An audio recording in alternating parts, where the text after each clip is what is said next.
Hello everyone! Welcome to my vlog. It's me again, Joseph Kate. For today's video guys, pag-uusapan natin yung new BPI online application. Ituturo ko sa inyo kung ano yung gamit or purpose ng mga bagong features nito. Kasi guys, kung napapansin nyo, yung dating BPI application ay hindi na po nagagamit sa ngayon kasi pinalitan na po ng bangko yung application nila. Kaya naman kung nagtataka kayo kung bakit hindi na gumagana, need nyo na po mag-login sa new BPI online application.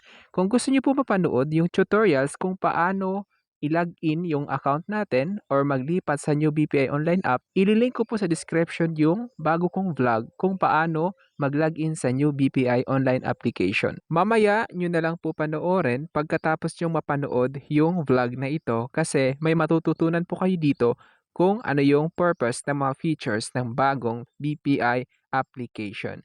At kung bago ka pa lang sa channel ko, please huwag niyo kalimutan mag-subscribe kasi marami pa po akong i-share na tutorials in the future. Pagka-open niyo po ng app, ganito yung bubungad sa inyo. Then, scroll up po kayo, makikita niyo yung Check BPI Shortcuts. Ayan po, i-click niyo po yung Check Out BPI Shortcuts. Pagka-click niyo po, ito po yung lalabas, Product, Services at Information. Dito tayo sa Services guys kasi ito yung parang feeling ko na magagamit niyo talaga siya. BPI to Cash. Ayan, nakalagay, send money to Cebuana Lulier, LBC and more. Send now and learn more. So, kung gusto niyo matry, pwede kayo magpadala, i-click niyo po yung send now guys. Then, ito na po yung lalabas, BPI to Cash, send money safely from your BPI account to a partner of your choice.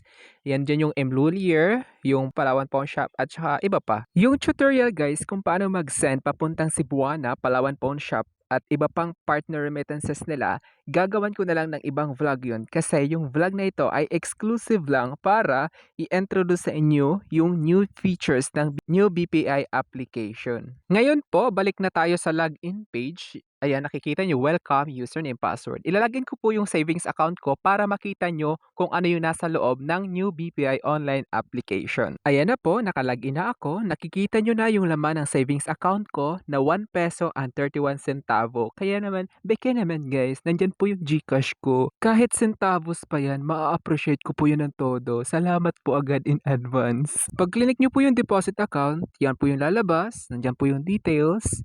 Kung gusto niyo po makita yung heat pang details, i-click niyo po yung show details. Makikita niyo dyan yung branch of account ninyo at kung kailan siya inopen. Kung gusto niyo po guys makita yung mga statements ng account niyo, lahat ng transactions, kung kailangan niyo like kung magta-travel kayo kasi minsan hinihingi po yung bank of statements puntahan niyo po yung my statements. Ayan nakikita niyo. Pag-click niyo po yan, lalabas dyan. Then pili po kayo ng date kung ilang months yung gusto niyo makita. Then i-print niyo po. Pwede po yun. Ayan po, statement date. Pili po kayo ng month na gusto niyo makita. Yun lang po kabilis. Next po, punta po tayo sa transfer. Isa-isahin po natin yung 5 na yan. I-explore natin kung ano yung makikita natin. Ayan po, nakikita nyo transfer. What would you like to do? Activate your mobile key. Yung mobile key guys is sineset up nyo para siyang PIN na if and every time na magta-transfer kayo or magbabayad, i-KN nyo yung PIN na yon. Additional security yon. Bagong update yun ng BPI. Ayan po, kung nagbabala kayo mag-transfer ng pera, nakalagay to own account, to another BPI account, to another bank account.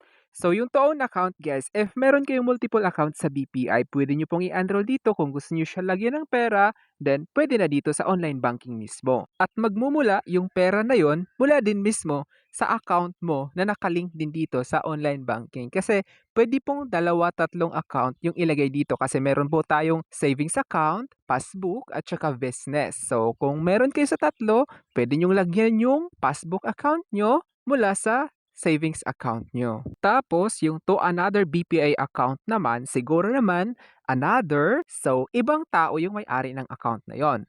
To another bank, like for example, papuntang BDO, GCash, Cbank, DBP, PNB, marami pang bangko. Pwede niyo po kayo mag-send papunta doon mula dito sa BPI online application. Then, punta na po tayo sa my pay load. So, pwede kayo magbayad ng bills dito. Tingnan natin guys. Ayan po, nakikita nyo, pay, load, what would you like to do? Ayan, nakikita nyo, pay, bills, buy load, prepaid phone, e-wallet, other services. Ganun po yung makikita nyo. Then, punta po tayo sa my invest. By the way guys, tapusin nyo talaga tong vlog na to kasi sa last part, may mapag-uusapan tayo na kung saan kailangan siyang updated. Kasi minsan, pag nagkalimutan natin yung password, kailangan nyo yun para ma-retrieve niyo yung password niyo. Kaya kailangan updated yung part na yun. Okay, balik tayo. E-explore natin yung invest. So, nakikita nyo, invest, what would you like to do? Invest, this view. Halimbawa, may hawak na kayong investments, pwede nyo siyang makita dito sa view. Subscribe naman kung gusto nyo makatanggap ng mga letters sa update ng investment nyo. Redeem kung gusto nyo mag-redeem ng investment nyo. Kasi pwede kayong bumili ng mutual funds, bonds from BPI, then pwede kayong mag-redeem sa pamagitan dito. Then ngayon, pag-usapan naman natin yung more na part. Ayan, nakikita nyo, more, then general settings. Ihuhuli na lang natin yung general settings guys kasi medyo mahaba-haba. Kaya, baba tayo konti guys. Dito tayo sa card management. Nakikita nyo, card control, new debit card replacement. Sa card management, kasi 'di ba, mayroon tayong physical ATM card. So halimbawa nawala yung wallet natin, hindi natin natandaan na misplaced. Dito sa card control guys, pwede natin i-block temporarily yung card na yon para hindi magamit if ever man na may makakuha na ibang tao. So kapag ginamit nila yon pangbayad online, hindi magagamit yon. I-decline nila yon kasi naka-deactivate siya guys. Yan lang naman yung magagamit natin sa feature na card management kasi yung new debit card at saka new card replacement, si bangko po yung gagawa niyan, yung teller, sila po bahala niyan. Dito po sa card control, yan lang po yung pwede natin magamit guys. Ayan nakikita nyo, i-click ko po yung card control para makita nyo kung ano yung laman. Ayan po, card control, debit card, BPI debit Mastercard. So makikita nyo po yung details ng card. Kung gusto nyo pong temporary lock, click nyo po yung settings, andyan po yung feature na lock card.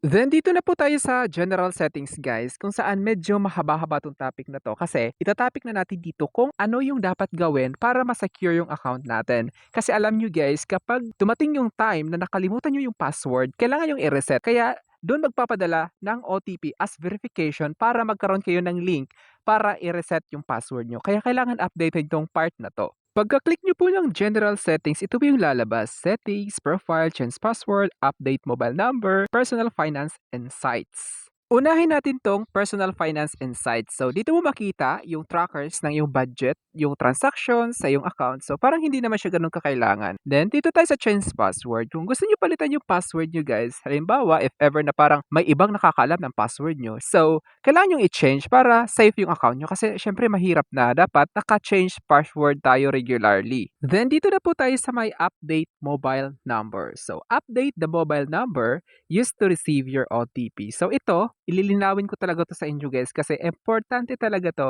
na dapat nasa isip nyo na kung nagpalit man kayo ng mobile number, kailangan yung i-update itong part na to. Kasi if ever man na nakalimutan nyo yung password nyo, kapag nag-reset password kayo or forgot password, magpapadala si BPI ng OTP as proof na ikaw yung may-ari, dapat alam mo. Ngayon, i-input mo siya para mabigyan ka ng link para magkaroon ka ng chance na ma-retrieve yung password nyo at ma-reopen mo yung account mo na nakalimutan yung password. Kaya naman, nais kong i-highlight talaga na kung magpalit mo kayo ng number, i-update nyo talaga yung mobile number nyo na nakalink sa inyong savings account or kahit anong account sa bangko. Yun lang po at salamat sa panonood. Kung sakaling nakatulong man ako, nandito po yung GCash ko, Beken naman, nasa description ko rin po ito. Maraming salamat sa panonood.